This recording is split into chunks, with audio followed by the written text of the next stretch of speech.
বাংলাদেশের জাতীয় নিরাপত্তা উপদেষ্টা খলিলুর রহমানের আকস্মিক আমেরিকা সফর এবং একে ঘিরে তৈরি হওয়া জল্পনাগুলো বর্তমানে বেশ চাঞ্চল্য সৃষ্টি করেছে। ভূ রাজনীতি এবং কূটনীতির প্রেক্ষাপটে এই বিষয়টিকে সহজভাবে ও যুক্তিনিষ্ঠভাবে বিশ্লেষণ করব এই প্রতিবেদনে। একটি দেশের জাতীয় নিরাপত্তা উপদেষ্টাকে যখন জরুরি ভিত্তিতে ডাকা হয় তখন তার পেছনে সাধারণত তিনটি প্রধান কারণ থাকে: আঞ্চলিক নিরাপত্তা, রোহিঙ্গা সংকট, মিয়ানমার সীমান্ত পরিস্থিতি এবং বঙ্গোপসাগরে আধিপত্য বিস্তারের লড়াই। এছাড়া কৌশলগত ভারসাম্য, বাংলাদেশ যেন কোনো বিশেষ অক্ষ, সেই অক্ষের যেমন চীন, পাকিস্তান, তার দিকে অতিরিক্ত ঝুঁকে না পড়ে সেটা নিশ্চিত করা।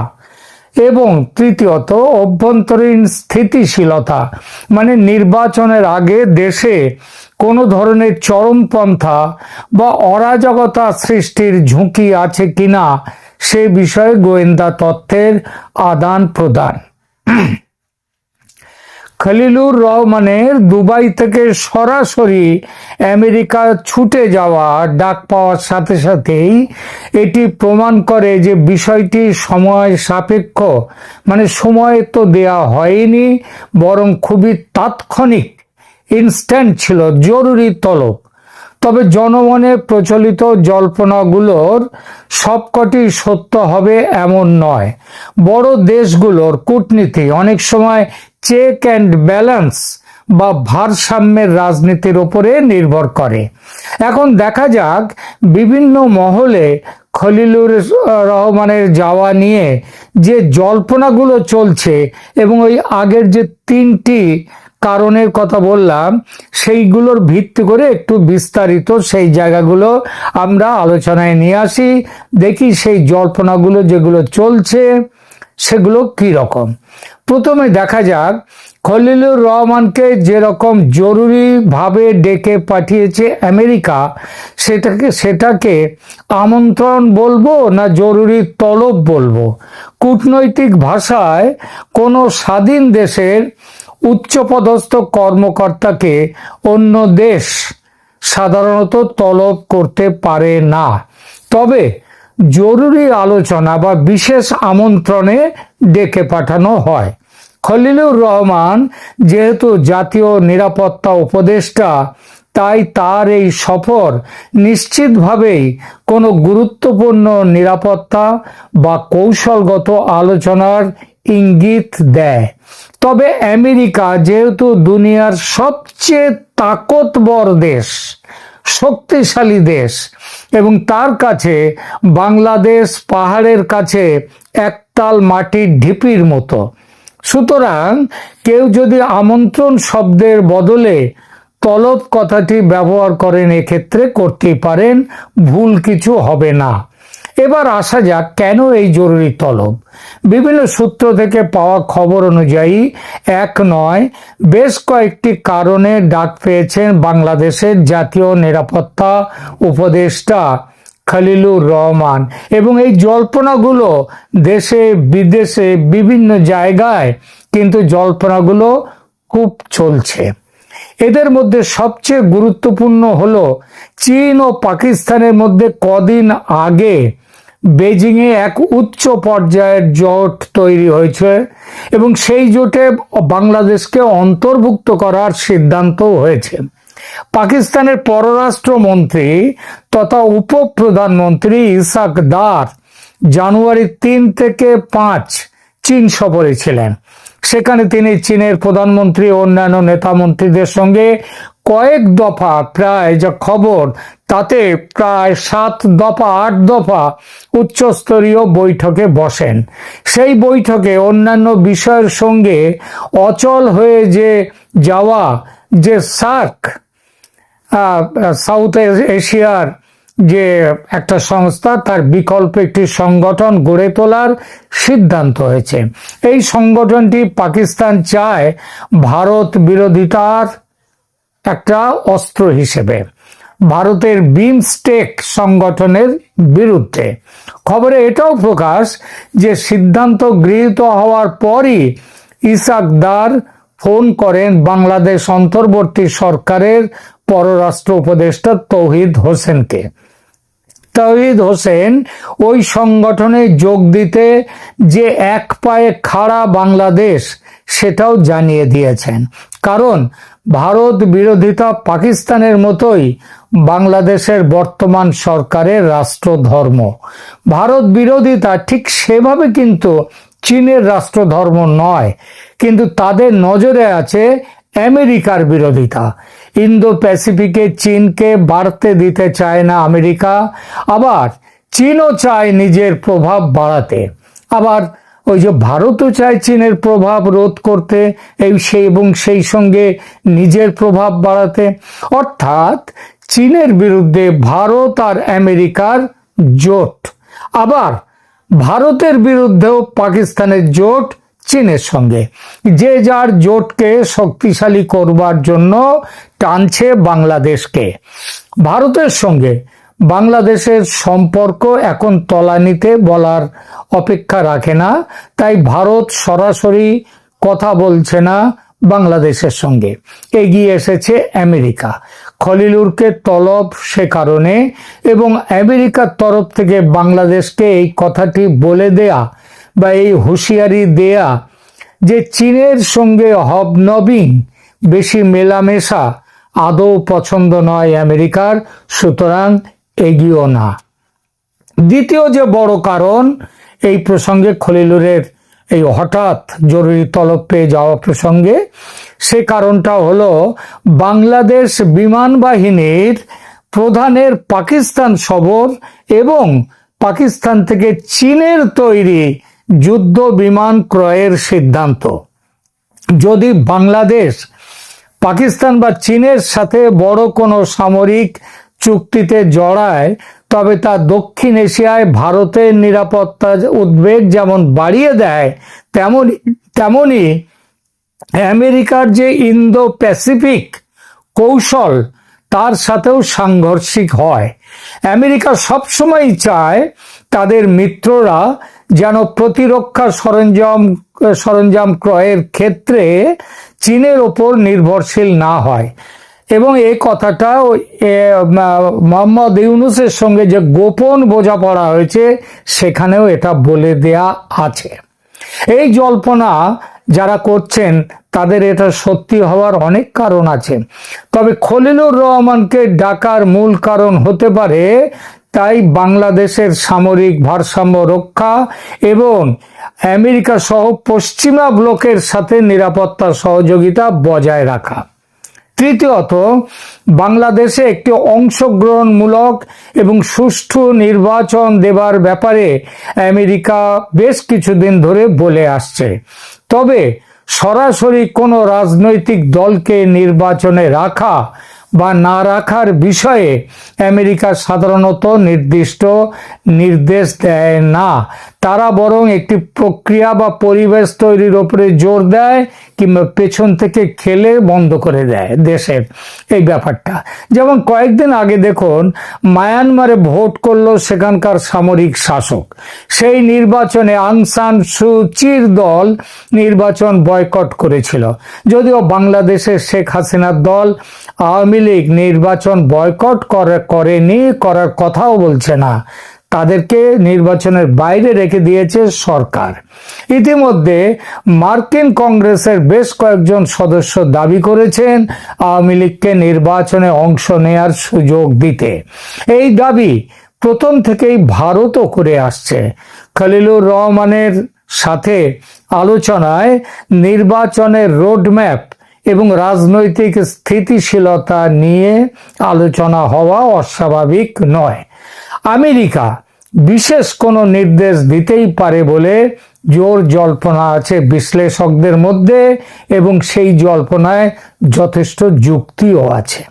চতুর্থত, অন্তর্বর্তী সরকারের প্রধান পদ থেকে মোহাম্মদ ইউনূসকে সরিয়ে দেয়া, তাকে বলে দেয়া আপনি পদত্যাগ করে সেফ এক্সিট নিয়ে আপনার খুশি মতো আপনি ফ্রান্সে যান, কারণ ফ্রান্সে তার বহু কয়েকশো কোটি ডলারের তার বিনিয়োগ আছে ফ্রান্সে।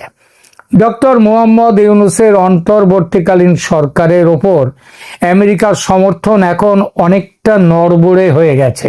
এর বেশ কিছু কারণ আছে, তার মধ্যে ইউনূসের আমলে মানবাধিকারের তীব্র যে সংকট সেটা প্রধান। একই সঙ্গে সংখ্যালঘু বিশেষ করে হিন্দু হত্যার বাড়াবাড়ি এবং সেটা রুখতে সরকারের ব্যর্থতা। এছাড়া ইউনূস সরকারের প্রশ্রয়ে যেভাবে মৌলবাদীরা দেশের দখল নিচ্ছে সেটা আমেরিকার মাথা ব্যথার কারণ হয়ে উঠেছে। তাই তার পদত্যাগ নিয়ে আমেরিকার চাপ দেওয়ার বিষয়টি অন্তত এই কারণের জন্য অযৌক্তিক মনে হয় না। এবং সর্বশেষ ভেনেজুয়েলা কাণ্ডের পর মাদুরোকে কিডন্যাপ কাণ্ডের পর মাদুরোর ভারত ও আমেরিকার কাছাকাছি চলে আসা। ভারত তার আর্থিক ও জাতীয় স্বার্থের কথা ভেবে মাদুরোর কিডন্যাপে কোনো কড়া প্রতিক্রিয়া দেখায়নি এবং এটা রাশিয়ার কড়া প্রতিক্রিয়া দিয়েছে তার থেকে বেরিয়ে যাওয়া। এটা দৃশ্যত প্রেসিডেন্ট ট্রাম্পকে খুশি করেছে, সে কথা তিনি প্রকাশ্যে বলেওছেন। বলা বাহুল্য এই ঘটনা ভারত আমেরিকার নৈকট্য কাছাকাছি আসাটা বাড়িয়ে দিয়েছে। এই নৈকট্য আগামী দিনে যে আরো বাড়বে সেটাও ধরে নেওয়া যায়। এই ঘনিষ্ঠতা যে শুধু ভারত চাইছে তা নয়, চীনের দাপাদাপি রুখতে আমেরিকার কাছে ভারতকে সঙ্গে নেওয়া ছাড়া আর কোনো গতি নেই। খলিলুর রহমানকে এই প্রেক্ষিতে আমেরিকা কিছু সুস্পষ্ট নির্দেশ দিতে পারে বলে জোর জল্পনা আছে, কিন্তু এখানে একটা কিন্তু আছে। সেই কিন্তুটা হলো যে ট্রাম্প যেমন কি যে চান, কি যে করতে চান, এটা তার হাতের বুকের মধ্যে তাসটাকে গুটিয়ে রেখে দেন, লুকিয়ে রাখেন। কখন যে কি তাস বার করে দেবেন এই খবর কেউ জানে না। আপনারা দেখলেন কিভাবে ভেনেজুয়েলাকে নিজের দখলে আনবার জন্য যে ডাকাতিটা করলেন ভেনেজুয়েলাতে, এটা কি কেউ কোনোদিন ভাবতে পেরেছিল এটা করা যায়? দ্বিতীয় বিশ্বযুদ্ধের পরে এমন ঘটনা কোথাও ঘটেনি। সুতরাং ট্রাম্প কি করবেন, কবে, কখন, কোন দিকে ঘুরে যাবেন কেউ বলতে পারে না। তাহলেও আশা করা যায় খলিলুর রহমানকে ডেকে নিয়ে যাওয়ার পেছনে আমেরিকার কিছু সুস্পষ্ট নির্দেশ দিতে পারে। সেই নির্দেশগুলো ওপরে যে কারণগুলো বললাম, কোন কোন দিকে নির্দেশগুলো আসতে পারে সেইটা দেখা যাবে আগামী, এই প্রশ্নের উত্তর পাওয়া যাবে আগামী 2-1 দিনের মধ্যে। হঠাৎ করে বাংলাদেশের জাতীয় নিরাপত্তা উপদেষ্টা ডক্টর খলিলুর রহমান কেন আমেরিকায় গেলেন? আমেরিকা কি তাকে ডেকে পাঠিয়েছে? এর পাশাপাশি আরো কিছু ঘটনা বাংলাদেশে ঘটেছে। আজকে সেই বিষয়গুলো নিয়ে আপনাদের সাথে কথা বলবো। কিছু অজানা তথ্য আপনাদের সামনে আসবে, একদম শেষ পর্যন্ত দেখবেন বলে আশা করি। আর একটা ছোট্ট আনন্দের খবর জানিয়ে শুরু করি যে এই রূপান্তরের সত্যের এই চ্যানেলে সাবস্ক্রাইবারের সংখ্যা 1 লাখ অতিক্রম করেছে। আরো 2-3 দিন আগে আমি বলবো করেও আমার আসলে বলা হয়নি। আপনাদের সবার প্রতি কৃতজ্ঞতা, সবাইকে ধন্যবাদ। আপনাদের এই সমর্থনের কারণেই আমি অনেকটা ক্যাজুয়ালি শুরু করেও আজ প্রায় 16 মাসের মতো হলো চ্যানেলটি নিয়ে আছি। প্রায় প্রতিদিনই আপনাদের সামনে হাজির হচ্ছি কোনো না কোনো বিষয় নিয়ে। যাই হোক, ডক্টর খলিলের বিষয় নিয়ে আসছি। তার আগে একটু পেছনে যেতে চাই যে আপনাদের কি মনে আছে যে কক্সবাজার জেলার পেকুয়া বাজার একটা বাজার আছে, এটা পেকুয়া বাজার, ওখানে একটা উপজেলার আন্ডারে একটা মেইন বাজার, ওটা ব্যবসায়িকভাবে ভীষণ ইম্পর্টেন্ট। এবং আমি একটা 19 তলা হোটেলের কথা বলেছিলাম, যেটা নিচের তলাটা ছিল পানশালা, রেস্টুরেন্ট এসব, এবং তারপরে উপরের দিকে ছিল থাকার জায়গা। এই 19 তলা হোটেলটির মালিক ছিল মোস্তফা মাঝি, এবং এই হোটেলটি বেশ কয়েক মাস আগে হঠাৎ করে বন্ধ হয়ে যায়।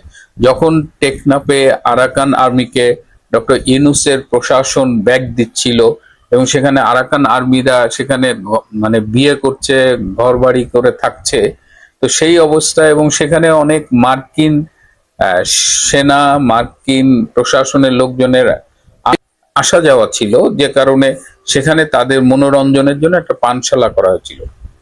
3-4 দিন আগে হঠাৎ এই মোস্তফা মাঝিকে তার বাসায় মৃত অবস্থায় পাওয়া গেছে।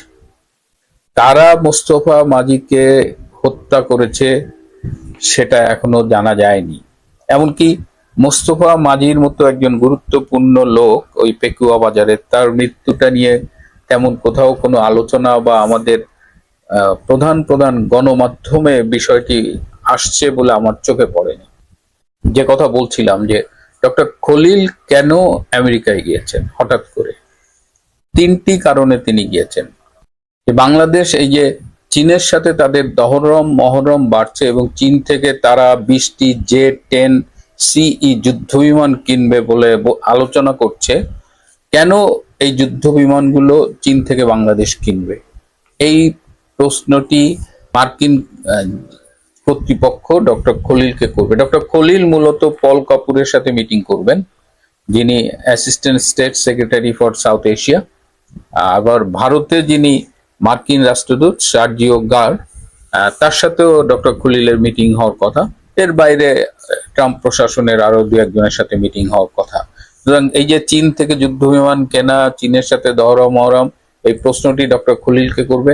আরেকটা বিষয় যে আপনারা সোনাদিয়া দ্বীপের নাম শুনেছেন, আমরা তো বারবার সেন্ট মার্টিন দ্বীপের কথা বলছি যে সেন্ট মার্টিন দ্বীপ আমেরিকা নিয়ে নেবে, কিন্তু আমেরিকার কুনজর পড়েছে সোনাদিয়া দ্বীপের উপর। এই সোনাদিয়া দ্বীপের কাছে, সোনাদিয়াটা হলো মহেশখালী উপজেলার মধ্যে, এই সোনাদিয়া দ্বীপের কাছে একটা গভীর সমুদ্র বন্দর হবে।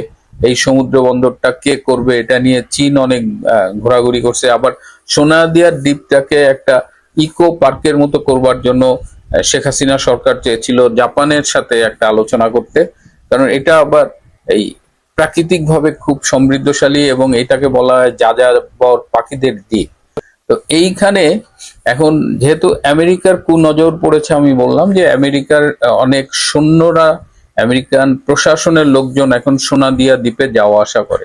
এই সোনাদিয়া দ্বীপে খুব রিসেন্টলি হত্যাকাণ্ড বেড়ে গেছে, বেশ কিছু খুন হয়েছে এখানে, এবং এই খুনগুলো নিয়ে ট্রাম্প প্রশাসন ভীষণ উদ্বিগ্ন এবং তারা জানতে চায় যে এই খুনগুলো কারা করছে। স্বভাবতই যখন সোনাদিয়া এই খুনগুলো হচ্ছে, অনেকেই বলছে যে ভারতের এখানে হয়তো কোনো হাত আছে, কিন্তু ভারতের পক্ষ থেকে এটি অস্বীকার করা হচ্ছে এবং ট্রাম্প প্রশাসনও মেনে নিচ্ছে হয়তো এটা ভারত করছে না। তাহলে এই ঘটনাগুলো কারা ঘটাচ্ছে এটি নিয়ে আলাপ করবে এই ডক্টর খলিলের সাথে। কারণ এখন আরাকান আর্মি কিন্তু অনেকটা ব্যাকফুটে চলে গেছে, মাঝখানে তাদের যে একটা জয় জয়কার ছিল সেই জায়গাটা তারা নেই, তারা পিছু হটেছে।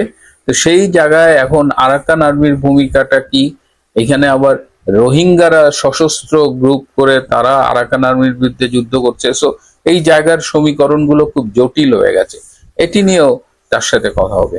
আর সবচেয়ে গুরুত্বপূর্ণ যে আলোচনাটা ডক্টর খলিলের সাথে হবে সেটা হলো যে সবাই চাচ্ছে বাংলাদেশে একটা ইনক্লুসিভ নির্বাচন হোক। আপনারা দেখেছেন যে বাংলাদেশের নির্বাচন পর্যবেক্ষণ করতে জাতিসংঘ কাউকে পাঠাবে না। কদিন আগে কমনওয়েলথের দেশগুলোর অ্যাসোসিয়েশনের মহাসচিব এসেছিলেন, তিনিও বলে গেছেন যদি ইনক্লুসিভ ইলেকশন না হয় তারাও কোনো পর্যবেক্ষক পাঠাবেন না। IRI যারা বাংলাদেশে থাকে, যারা কদিন আগে একটা ভুয়া জরিপ করে বললো যে 70%-এর মতো লোকজন ইউনূসকে সমর্থন করে, তারাও এই নির্বাচন পর্যবেক্ষণ করতে আসবে না। এরকম 7টা প্রধান পর্যবেক্ষক সংস্থা বাংলাদেশে আসবে না। মানে যেহেতু ইনক্লুসিভ নির্বাচন করার এখনো পর্যন্ত অবস্থা তৈরি হয়নি, ইউনূস এখনো ঘোষণা দেয়নি বা ইউনূস সরে যায়নি, সুতরাং এই যে আওয়ামী লীগকে বাদ দিয়ে যে লোক দেখানো একটা পক্ষপাত দুষ্ট দুর্বল নির্বাচন হবে, সেই নির্বাচনে পর্যবেক্ষক পাঠিয়ে সময় এবং অর্থের অপচয় করতে চায় না এসব জাতিসংঘ, কমনওয়েলথ, এইসব সংস্থাগুলো। তো এই জায়গায় আমেরিকা ট্রাম্প প্রশাসন ডক্টর খলিলকে ডেকেছেন এ কারণে যে বারবার তার কাছে এই ডক্টর খলিলের মাধ্যমে কিন্তু মেসেজগুলো ডক্টর ইউনূসকে দেওয়া হয়েছে। এই যে কাতারে মিটিং হয়েছে, দিল্লিতে মিটিং হয়েছে, যে বাংলাদেশে একটা ইনক্লুসিভ নির্বাচন হোক। তো আমেরিকা এখন জানতে চায় যে বারবার বলা সত্ত্বেও কেন এই ইনক্লুসিভ নির্বাচনটা হচ্ছে না, বা এখন এ পর্যন্ত কোনো ঘোষণা হচ্ছে না। এই বাংলাদেশের বর্তমানে নির্বাচনকে ঘিরে কি অবস্থা, এই পুরো বিষয়টা নিয়ে আলোচনার জন্যই ডক্টর খলিলকে ডেকেছেন। অনেকেই বলার চেষ্টা করছে যে ডক্টর খলিল আসলে গিয়েছে এই যে এখন বাংলাদেশ থেকে কেউ যদি আমেরিকান ভিসা অ্যাপ্লাই করে, বিশেষ করে বিজনেস ভিসা বা ট্যুরিস্ট ভিসা বা ভিজিট ভিসা, তাহলে তাকে একটা বন্ড মানি ডিপোজিট হিসেবে দিতে হবে। তো এই বন্ড মানিটা যেন না দিতে হয়, এই তদবির করবার জন্য ডক্টর খলিলকে আমেরিকায় পাঠানো হয়েছে। এটি আসলে অসত্য তথ্য। ডক্টর খলিল আমেরিকায় যাবে সেটি আগেই সিদ্ধান্ত হয়েছে। তারপরে এই ট্রাম্প প্রশাসন এই ঘোষণাটা দিয়েছে যে 38টা দেশের এখন ভিসার সাথে, বিশেষ করে যদি ভিসা পায় তাহলে তার সাথে ভিসা বন্ড মানি দিতে হবে। আপনি মানে 38টা দেশের নাম দেখলে আপনি দেখবেন আমাদের দক্ষিণ এশিয়া আছে নেপাল, ভুটান, আর অধিকাংশ আফ্রিকার এই যে নাইজেরিয়া বা এরকম উগান্ডা, জিম্বাবুয়ে, গাম্বিয়া, মানে যে নামগুলো আপনার নাম শুনলে বোঝা যায় যে দরিদ্র, গরিব, যুদ্ধপীত, তো সেই জায়গায় এখন বাংলাদেশের নাম উচ্চারণ হচ্ছে। শেখ হাসিনার সরকার বাংলাদেশকে 2041 সালে উন্নত বিশ্বের দিকে নিয়ে যাওয়ার জন্য, 2030 সালের মধ্যে ক্ষুধা মুক্ত দেশ গড়বার জন্য এবং মধ্যম আয়ের দেশ গড়বার জন্য একটা টার্গেট করেছিলেন এবং সেভাবে আগাচ্ছিলেন। ডক্টর ইউনূস সেখান থেকে একদম পা ধরে বাংলাদেশকে নিচে নামাচ্ছে এবং এখন বিশ্বের যে দেশগুলোর নাম শুনলে আমরা আমাদের চোখে এই ক্ষুধা মন্দা ভাসে, বাংলাদেশের নামটা সেই তালিকায় ঢুকে গেছে। ডক্টর ইউনূস এমন ম্যাজিক দেখাচ্ছেন যে তার ম্যাজিকের তুলনায়, অনেকে বলেন এটা ইউনূস ম্যাজিক, আমি বলি এটা ডক্টর ইউনূসের গালে ডোনাল্ড ট্রাম্পের চপেটাঘাত।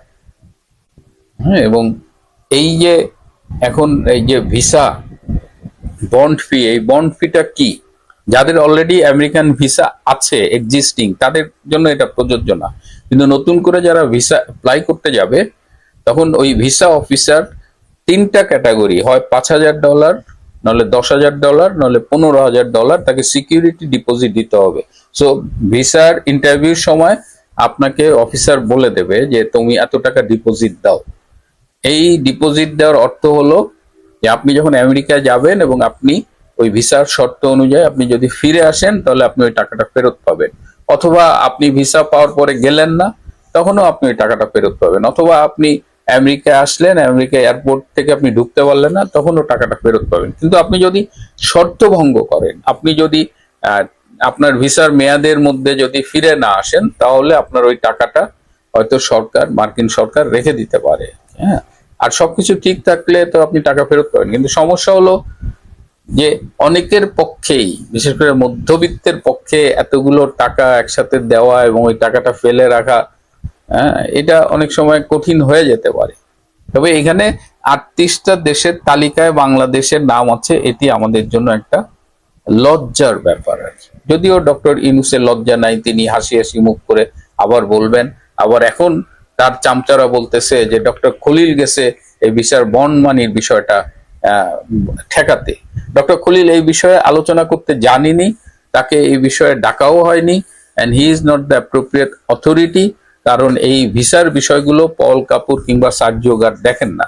সুতরাং ডক্টর খলিল গেছে মূলত বাংলাদেশে একটা এই নেক্সট নির্বাচন নিয়ে কথা বলতে, এবং ডক্টর খলিল 12 তারিখে ফিরবেন। আমার ধারণা যে হয়তো একই ফ্লাইটে বাংলাদেশে যে নতুন মার্কিন রাষ্ট্রদূত ব্রেন্ট ক্রিস্টেনসেন তিনিও আসতে পারেন আর কি।